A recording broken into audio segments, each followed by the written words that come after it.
नमस्कार, मेरा नाम राकेश कुमार। स्वागत है आपका राकेश कुमार ऑफिशियल का यूट्यूब चैनल पर। और हम लोग रेलवे एग्जाम 2024 का तैयारी कर रहे हैं। और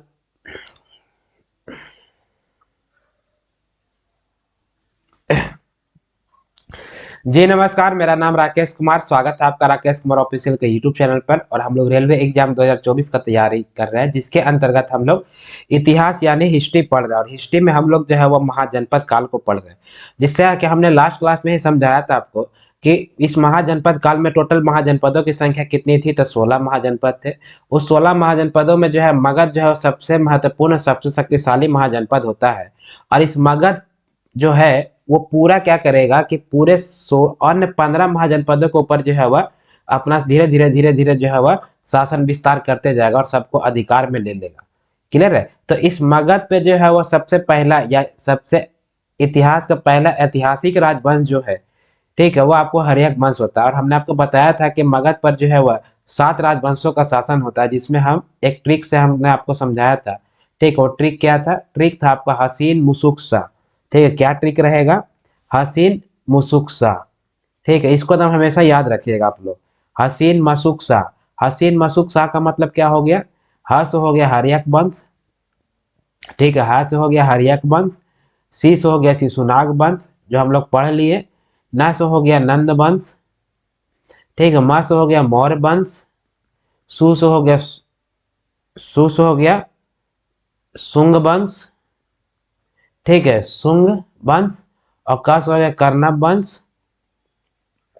क से क्या हो जाएगा? कर्णव वंश। और स से हो जाएगा आपका सातवाहन वंश। तो इस प्रकार से मगध पर जो है टोटल कितने राजवंश जो है वह शासन करेंगे, तो टोटल जो है 7 राजवंशों का शासन होगा।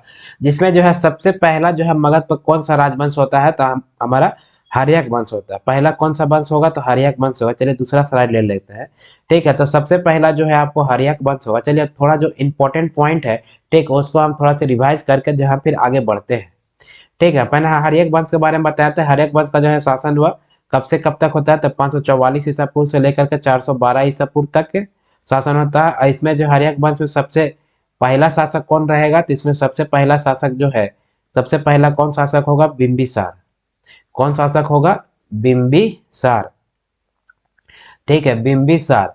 और यह बिंबिसार जो है यह शासन कब से कब तक करेगा, तो ये आपको 544 ईसा पूर्व, ठीक है, 544 बीसी से लेकर के कब तक? 492 इस बीसी तक जो है वह शासन करेगा। इसके बाद हर्यक वंश का जो है वह अगला शासक जो होगा, ठीक है, अगला शासक कौन होगा? तो अगला शासक जो है यह इसी का पुत्र अजातशत्रु होता है। और यही अजातशत्रु जो है वो अपने ही पिता का क्या कर देगा? मृत्यु कर देगा। यानी हत्या कर देता है, अपने पिता का हत्या कर देता है। इसलिए जो है इसे अजातशत्रु को जो है वह बौद्ध धर्म में प्रीतहंता के नाम से जाना जाता है। और ये अजातशत्रु का शासनकाल कब से कब तक रहेगा, हमने पूरा डिटेल आप लोग को समझा दिया है, इसलिए हम डिटेल में नहीं जा रहे हैं। ये आपको 492 ईसा पूर्व से लेकर के 460 ईसा पूर्व तक का जो समय होगा वो किसका रहेगा? अजातशत्रु का। अजातशत्रु के बाद जो हर्यक वंश का जो तीसरा शासक होगा, ठीक है, वह अजातशत्रु का पुत्र होता है उदयन। क्या होता है? उदयन। उदयन भी जो है वो अपने पिता यानी अजातशत्रु का हत्या करके जो है मगध की गद्दी पर बैठेगा। और यह टोट कब से कब तक शासन करेगा? 460 ईसा पूर्व से लेकर के यानी बीसी से लेकर के 444 बीसी तक जो है वह उदयन शासन करेगा। और इसके बाद जो है वो हर्यक वंश का जो अगला शासक यानी चौथा शासक जो होगा, ठीक है, वह होगा कौन?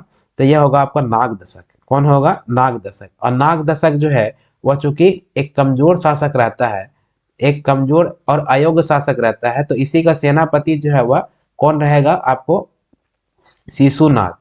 इसका सेनापति जो है वो रहेगा शिशुनाग। और शिशुनाग जो है वो राजा का क्या कर देगा? हत्या कर देगा। और इस वंश को समाप्त कर देगा, इसका हत्या कर देगा, इसको मार देगा। तो मारने के बाद जो है वो शिशुनाग जो है वह हर्यक वंश को समाप्त कर देगा। तो हर्यक वंश के बाद जो अगला वंश चलेगा वह बोलेगा चलेगा वो कौन सा वंश? तो शिशुनाग वंश। कौन सा वंश चलेगा? तो शिशुनाग वंश। ठीक है, और शिशुनाग वंश का संस्थापक कौन रहेगा? तो स्वयं शिशुनाग। यह संस्थापक जो बनता है या किसकी हत्या करके जो इस वंश का स्थापना करेगा, तो नागदशक जो है वह उसकी हत्या करता है। आपसे प्रश्न पूछा जा सकता है कि हर्यक वंश का जो है अंतिम शासक कौन होगा? तो नागदशक। पहला शासक कौन होगा? तो बिंबिसार। बात समझ में आई? ये आप ध्यान में रखिएगा। फिर उसके बाद हमने शिशुनाग वंश भी पढ़ाया। शिशुनाग वंश में जो है या इसका शासनकाल कब से कब तक चलता है, तो इसका शासनकाल 412 ईसा पूर्व से लेकर के ठीक है, 344 ईसा पूर्व तक जो है इसका शासन चलेगा। इसमें जो है सबसे पहला शासक कौन रहेगा, तो शिशुनाग खुद रहेगा। कौन रहेगा, तो शिशुनाग खुद रहेगा। और यह शासन कब से कब तक चलेगा, तो यह 412 ईसा पूर्व से लेकर के, ठीक है, 412 ईसा पूर्व से लेकर के 300, ठीक है, 394 ईसा पूर्व तक जो है यह आपको शिशुनाग का शासन रहेगा। और इसके बाद जो है शिशुनाग वंश का अगला शासक जो होगा वह काला शोक होगा। अच्छा, सबकी राजधानियां जो है वो चेंज होते रहेगी, जो हमने क्लास में आपको समझाया है। अगर आपने हमारे क्लास को नहीं देखा है तो प्लीज जाकर पहले क्लास देखिए, ठीक है, तब आपको ज्यादा क्लियर होगा, क्योंकि ये सब मैंने डिटेल से समझा दिया है। तो काला शोक का जो काला शोक का जो शासनकाल रहेगा वो कब से कब तक रहेगा, 394 तक होता है, तो 394 ईसा पूर्व से लेकर के, ठीक है, यह जाएगा कब तक, 366 ईसा पूर्व तक जो है वह काला शोक रहेगा। और काला शोक के समय में जो है द्वितीय बौद्ध संहति वैशाली में होती है। इसका जो अंतिम शासक होगा अंतिम शासक वो होता है आपको नंदी बर्धन। और यह नंदी बर्धन जो है, नंदी बर्धन यह आपको अंतिम शासक होता है, यह आपको क्या होगा, अंतिम शासक। और इसकी हत्या जो है, नंदी बर्धन की हत्या कौन कर देगा, तो इसकी हत्या कर देगा आपका महापदम नंद, इसकी हत्या कर देता है।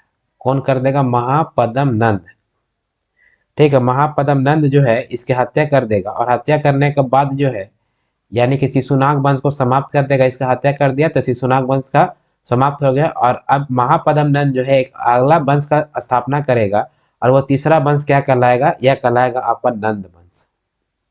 कौन सा कहलाएगा, नंद वंश। और यह नंद वंश का समय कब से कब तक चलता है, तो यह चलेगा आपको 344 ईसा पूर्व से लेकर के, ठीक है, 344 ईसा पूर्व से लेकर के 323 ईसा पूर्व तक का जो समय होगा, ठीक है, यह आपका नंद वंश होगा। और नंद वंश का पहला शासक कौन होगा, तो जो इसका स्थापना करेगा, तो यानी महापदम नंद, ठीक है, महापदम नंद।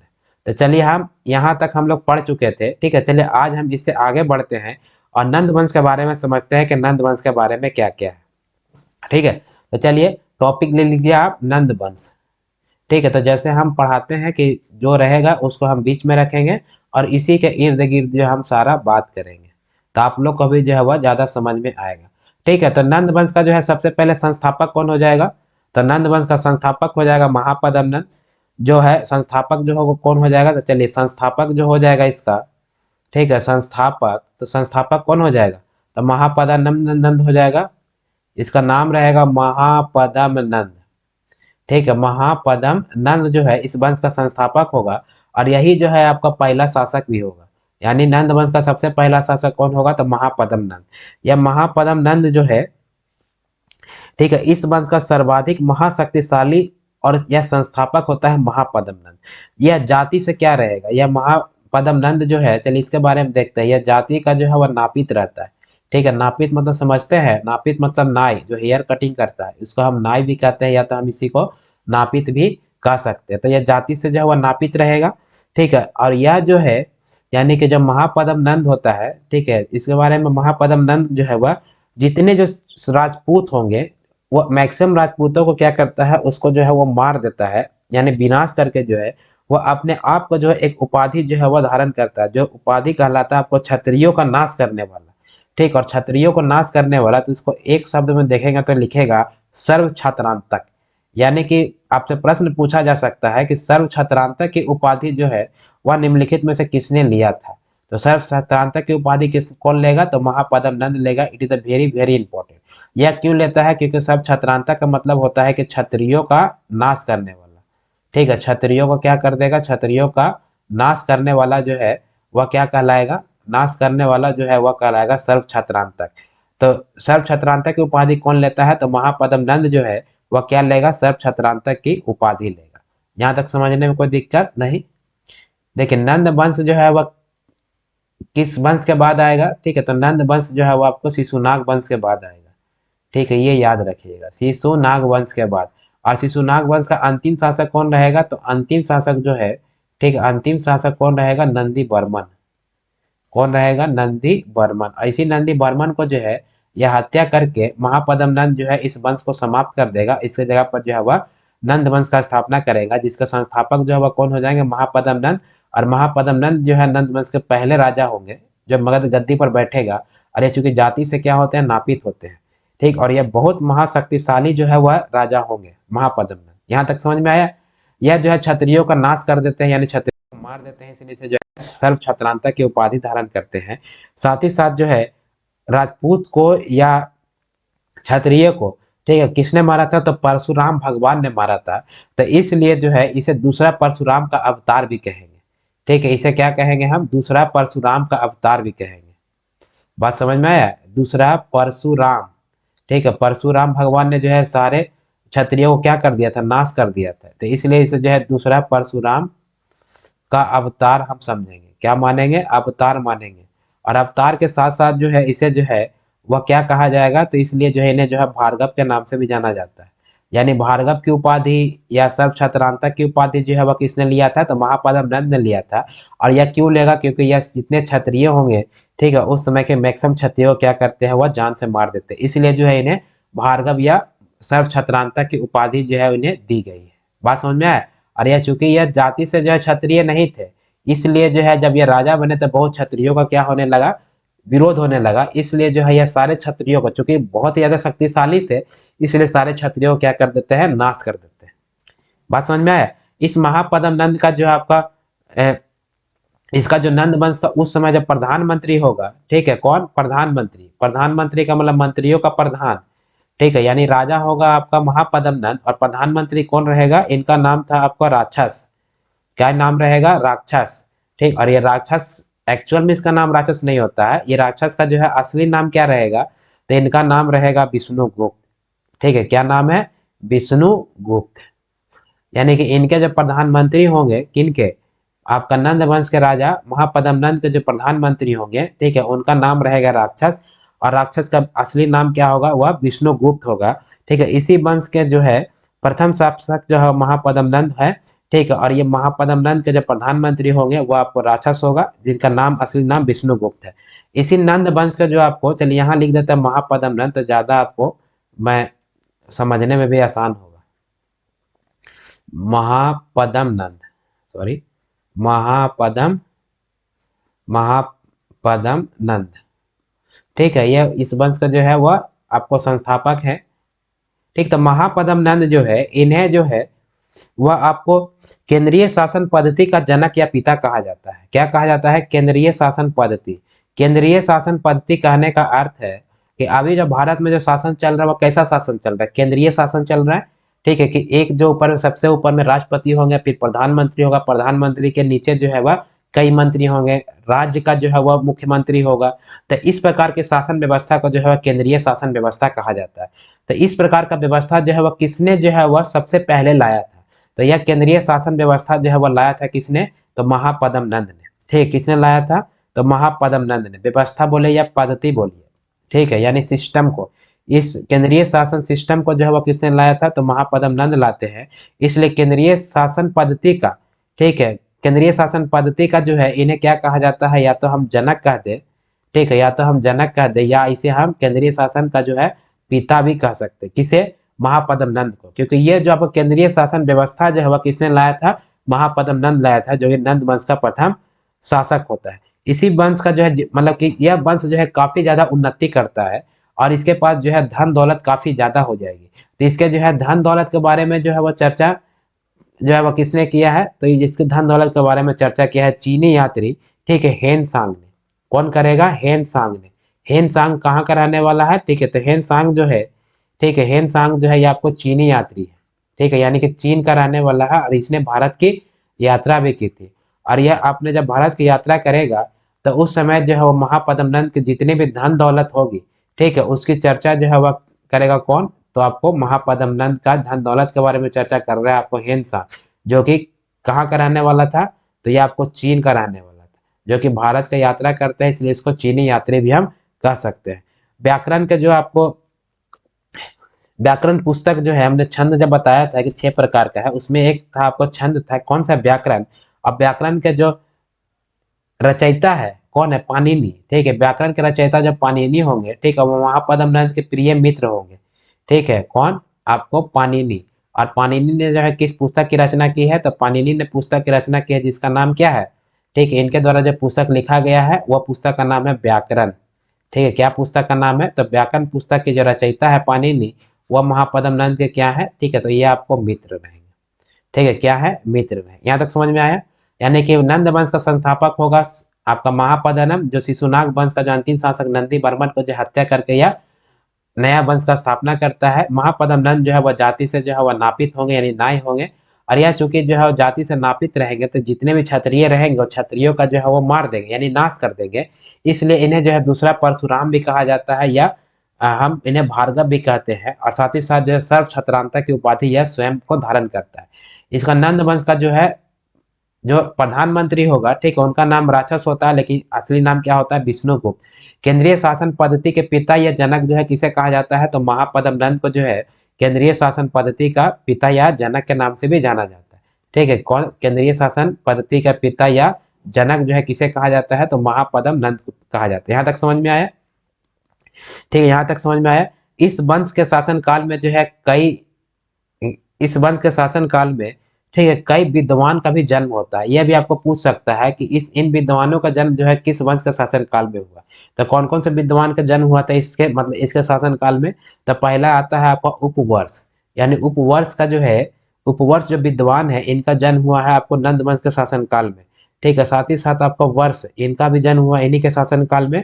ठीक है, दूसरे विद्वान है आपका रुचि। ठीक है, रुचि के अलावा जो है आपका वर के अलावा कात्यायन, काथायन, इसके अलावा जो है ये प्रमुख हैं। इसके अलावा कई जो है वो विद्वानों का जो है वह क्या किया गया, ठीक है, जन्म हुआ था इनके शासन काल में। ठीक है, तो यह भी आपको प्रश्न आ सकता है। ठीक है, तो इसे भी आपने नोट रखिएगा। ठीक, इसी वंश के शासक ने जो है एक राष्ट्र की जो है विचारधारा दिया था।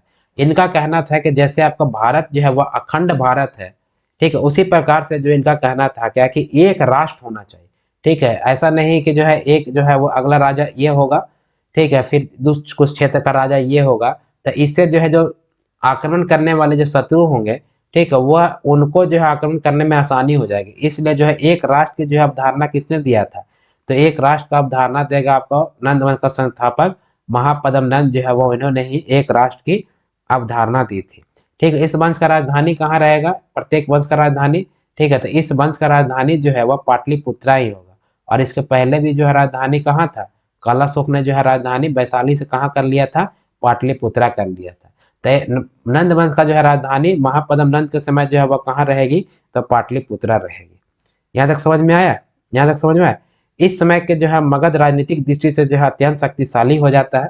ठीक है, काफी ज्यादा शक्तिशाली हो जाता है मगध। साथ ही साथ जो है सम्राट महापद्मनंद जो है जिसने जो है गंगा घाटी से लेकर के आपको विंध्य पर्वत यानी कि दक्षिण तक जो है विजय पताका लहराता है। ठीक है, यह कहाँ से कहाँ तक, गंगा घाटी से लेकर के, ठीक है, गंगा घाटी से लेकर के, ठीक है, गंगा घाटी से लेकर के, ठीक है, गंगा घाटी से कहाँ तक, तो आपको दक्षिण में विंध्य पर्वत तक जो है वह विजय पताका लहराता है। विंध्य पर्वत तक जो है वह क्या करेगा, ठीक है, विजय पताका, यानी कि यहाँ तक जो है इनका अधिकार जो है आपको हो जाएगा। किनके द्वारा, महापद्मनंद के द्वारा।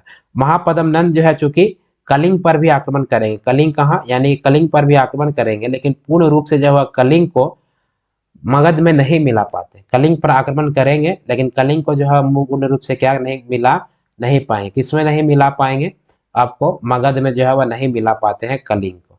और कलिंग पर चूंकि आक्रमण करते हैं इसलिए जो है वो एक राट और एक छत्र की उपाधि भी इन्होंने धारण की थी। ठीक है, यानी महापद्मनंद जो किसकी उपाधि धारण की थी, तो एक राट की उपाधि धारण की थी, एक राट की उपाधि, और इसके साथ जो है वह एक छत्र की उपाधि भी धारण की थी। ठीक है, ये थोड़ा सा जो है वो आपको समझना हो, क्लियर है। तो महापद्मनंद जो है वह कलिंग पर भी आक्रमण करते हैं और लेकिन कलिंग को जो है पूरी तरह से मगध में नहीं मिला पाते हैं। और जब इसका मौर्य वंश का जब आएगा अशोक सम्राट, तो अशोक जो है वह फिर अगेन कलिंग पर आक्रमण करेंगे और पूरे कलिंग को जो है भारत में मिला लेंगे। यहाँ तक समझने में किसी तरह कोई दिक्कत नहीं है? ठीक है, तो इस तरह से जो है आपको नंद वंश में जो है महापद्मनंद के बारे में देखा। फिर इसके बाद जो है वो अगला शासक होंगे, ठीक, उन शासक का नाम होगा पुदक। ठीक है, क्या होगा, पंडुक। और पंडुक के बाद जो है इसका अगला शासक और अंतिम शासक होगा आपका धनानंद। ठीक है, तो वो हम अगले स्लाइड में देखेंगे। चलिए इसको एक बार और रिवाइज कर लेते हैं कि आपका शिशुनाग वंश का जो अंतिम शासक रहेगा वह रहेगा आपको नंदी बर्मन। इस नंदी बर्मन को जो है कौन मार देगा, तो आपको महापद्मनंद। जब इस महापद्मनंद जो है आपको नंदी बर्मन को मार करके एक नया वंश का स्थापना करेगा, यानी शिशुनाग वंश का जगह पर कौन सा वंश आ जाएगा, नंद वंश। और नंद वंश का जो है संस्थापक कौन हो जाएगा, तो महापद्म नंद, जो जाति से क्या रहता है, जाति से नाई रहेगा। नाई यानी कि बाल काटने वाला, इसलिए जो है क्षत्रिय जो है इनका काफी ज्यादा विरोध करेंगे, तो क्षत्रियों को क्या कर देगा, ये नाश कर देगा।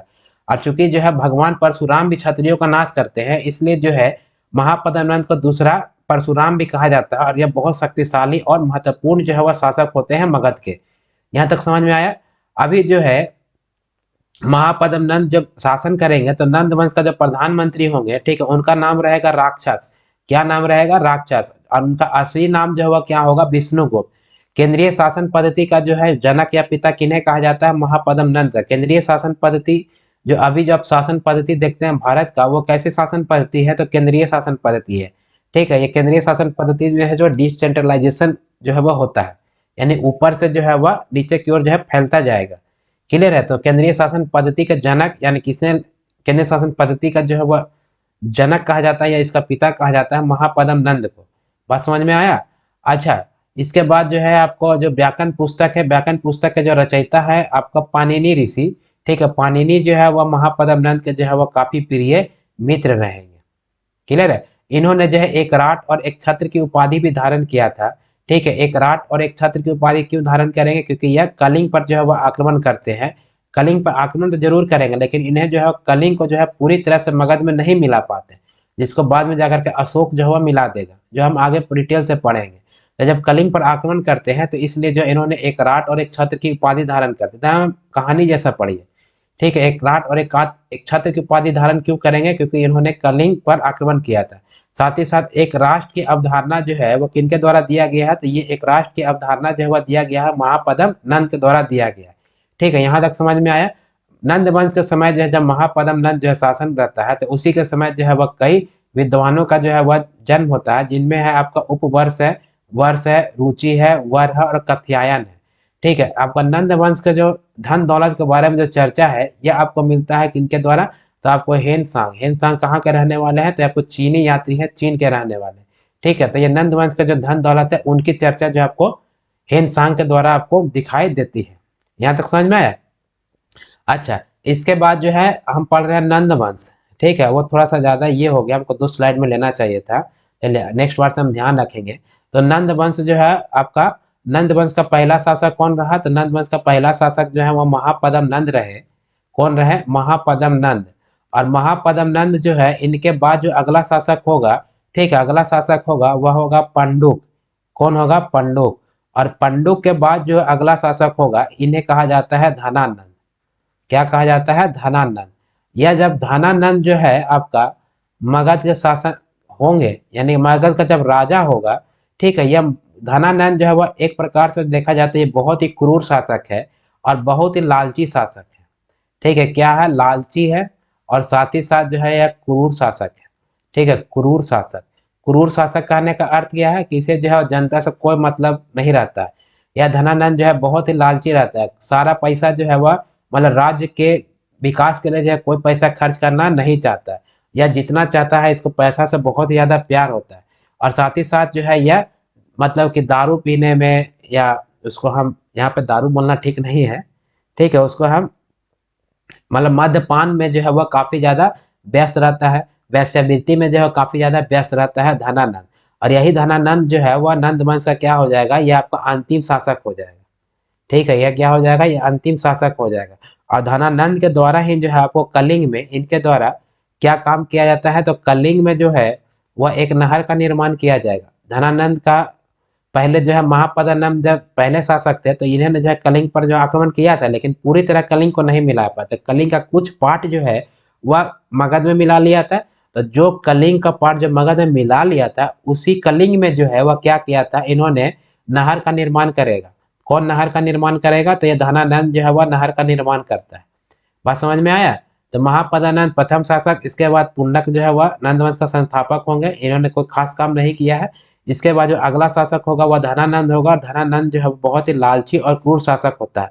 साथ ही साथ ये आपको नंद वंश का जो अंतिम शासक होगा, नंद वंश का क्या होगा, अंतिम शासक। और यह कलिंग, यानी कि कलिंग कहाँ है, तो कलिंग जो है आपको उड़ीसा में है। यह कलिंग यानी उड़ीसा में जो है, जो मगध के क्षेत्र में मिला लेता है कलिंग का पार्ट, उस कलिंग पर जो है नहर का निर्माण जो है वह धनानंद के द्वारा किया जाता है। बात समझ में आया। और यह जो है क्या लालची तो रहेगा ही, साथ ही साथ इसके साथ जो है वह धन संग्रही भी होता है। लालची रहेगा और साथ साथ पैसा जो है वह बहुत ज्यादा इकट्ठा करता है। ठीक है, धन संग्रही जो है वह कौन होगा आपको, यह धनानंद। तो धनानंद के बारे में 3-4 पॉइंट जो है वह काफी ज्यादा मुख्य है। जब इसके बाद हम जब पढ़ेंगे कि भारत पे कौन कौन विदेशी आक्रमण किया था, तो उस समय जो है वह सबसे महत्वपूर्ण आक्रमण किया गया था आपको सिकंदर के द्वारा। ठीक है, तो जब भारत पर जो है वह किसका आक्रमण हुआ था, सिकंदर का। तो जब सिकंदर जो है वह भारत पर आक्रमण करेगा, कौन आक्रमण करेगा, सिकंदर। तो सिकंदर जब भारत पर आक्रमण करेगा तो उस समय मगध का शासक कौन होगा। ठीक है, तो मगध का शासक जो है वो आपको धनानंद होगा। ठीक है, यह सिकंदर जो है कहाँ आक्रमण करेगा, भारत पर। तो उस समय भारत के जो है मगध में किसका शासन होगा, तो यह धनानंद का शासन होगा। ठीक है, यह जब सिकंदर जब आक्रमण करते हैं तो उस समय का स्टोरी ये है कि आपका सिकंदर जब भारत के पश्चिमी उत्तर क्षेत्र से आते हैं, चूंकि जो है वो मगध जो है, मगध के आसपास का क्षेत्र यानी कि पूर्वी क्षेत्र हो गया या उत्तरी क्षेत्र जो है, पूर्वी उत्तरी क्षेत्र, ये पूरा जो अपने आप को मजबूत कर लेता है मगध। लेकिन पश्चिमोत्तर में यानी कि पंजाब वाला साइड में जो है वह पूर्ण रूप से जो है वह छोटे छोटे राज्य होते हैं, और छोटे छोटे राज्य के जो है राजा रहेंगे। तो जब बाहरी आक्रमणकारी होगा उधर ही कमजोर मिलेगा, तो उधर ही जो है वह क्या करेगा, पहला जो है वह शासन के लिए जो है वह आक्रमण करेगा। और यह सिकंदर उसी समय जब भारत पर आक्रमण करता है तो मगध का राजा कौन रहेगा, तो धनानंद जो है मगध का राजा रहता है। तो यानी विश्व विजेता के सिकंदर ने भारत पर आक्रमण के समय सम्राट धनानंद की, अच्छा यह रहेगा। लेकिन धनानंद भी जो है वह काफी ज्यादा जो है वह सेना रखता है, क्योंकि महापद्म नंद जो है वह मतलब एक पहला तो एक राष्ट्र की अवधारणा लाई थी, साथ ही केंद्रीय शासन पद्धति का भी जो है जनक वही था। तो यह जो अपने राज्य को जो है बहुत व्यवस्थित ढंग से जो है बना लिया था। तो धनानंद के पास सेना की संख्या जो है बहुत ही ज्यादा रहेगी, और इसकी सेना जो है वह देख करके सिकंदर क्या करेगा, सिकंदर जो का जो है हौसला पस्त हो जाएगा। और इतनी विशालतम शक्ति के सामने सिकंदर जैसे महान, जिसे कि विश्व विजेता कहा जाता है, इसके बारे में हम डिटेल आगे पढ़ रहे हैं। ठीक है, विश्व विजेता कहा जाता है, वह जो है आपको नतमस्तक होकर के जो है वापस लौटने में अपनी भलाई समझती है। सिकंदर के भारत के जाने के बाद जो है मगध साम्राज्य में जो है वो काफी ज्यादा अशांति फैल जाता है। ठीक है, यह सिकंदर जो है फिर वापस लौट जाता है। ठीक है, इसका हम पूरा डिटेल हम आगे अगला क्लास में पढ़ेंगे कि विदेशी आक्रमण जो है वह मौर्य वंश के पहले, ये एक टॉपिक ही है पूरा। तो वहां पर हम कौन कौन विदेशी जो है भारत पर आक्रमण किया था मौर्य वंश के पहले, तो उसमें आपका सिकंदर के बारे में हम डिटेल पढ़ेंगे। ठीक है, तो आप सिर्फ यहाँ से ये ध्यान रखिए कि जब सिकंदर भारत पर आक्रमण करता है तो उस समय मगध का सेना कौन रहेगा, तो धनानंद रहेगा, और इसकी जो है काफी बड़ी सेना होती है। क्लियर है, इसकी क्या क्या होगी, बहुत ही काफी बड़ी सेना होती है। जब सिकंदर वापस चला जाता है, ठीक है, सिकंदर जब वापस चला जाएगा तब जो है वह धनानंद जो है वह पूरा आपका वेश्यावृत्ति में लिप्त है। एक मतलब बहुत बड़ा लालची है, धन संग्रही है, इसको जनता से किसी प्रकार कोई मतलब नहीं रहता है। तो वहां पर क्या होगा, धनानंद के शासन काल में जो है व्यवस्था जो है वह अव्यवस्थित हो जाएगी। क्या हो जाएगी, अव्यवस्थित हो जाएगी। बात समझ में आया, अव्यवस्थित हो जाएगी। और साथ ही साथ जो है वह अशांति काफी ज्यादा फैल जाएगा। ठीक है, अशांति फैल जाएगा।